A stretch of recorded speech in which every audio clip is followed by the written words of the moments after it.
State bank of ഇന്ത്യയിലേക്ക് ഇപ്പോൾ specialist cadre officer എന്ന പോസ്റ്റിലേക്ക് റെഗുലർ ബേസിസിൽ അപേക്ഷകൾ ക്ഷണിച്ചിട്ടുണ്ട്. 11/9/2025 മുതൽ 2/10/2025 വരെയാണ് ഈ പോസ്റ്റിലേക്ക് അപ്ലൈ ചെയ്യാൻ വേണ്ടി കഴിയുന്നത്. SBIയുടെ ഒഫീഷ്യൽ വെബ്സൈറ്റ് വഴി ഓൺലൈനായിട്ടാണ് അപേക്ഷകൾ സമർപ്പിക്കേണ്ടത്. മാനേജർ ക്രെഡിറ്റ് അനലിസ്റ്റ് എന്ന പോസ്റ്റിലേക്ക് 63 ഒഴിവുകളാണ് വന്നിട്ടുള്ളത്. 25 വയസ്സ് മുതൽ 35 വയസ്സ് വരെയുള്ളവർക്കാണ് പോസ്റ്റിലേക്ക് അപ്ലൈ ചെയ്യാൻ വേണ്ടി കഴിയുന്നത്. SC/STക്ക് 5 വർഷവും OBCക്ക് 3 വർഷവും വയസ്സിളവ് കൊടുത്തിട്ടുണ്ട്.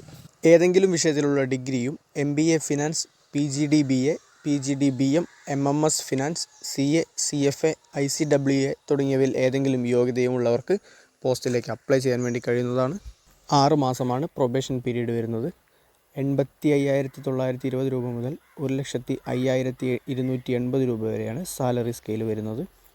സ്റ്റേറ്റ് ബാങ്ക് ഓഫ് ഇന്ത്യയിൽ സ്ഥിര പോസ്റ്റിലേക്ക് വന്നിട്ടുള്ള ഈ നോട്ടിഫിക്കേഷനെ പറ്റിയുള്ള കൂടുതൽ ഡീറ്റെയിൽഡ് വീഡിയോ നമ്മുടെ യൂട്യൂബ് ചാനലിൽ അപ്ലോഡ് ചെയ്തിട്ടുണ്ട്. എല്ലാവരും പോയി കാണാൻ ശ്രമിക്കൂ.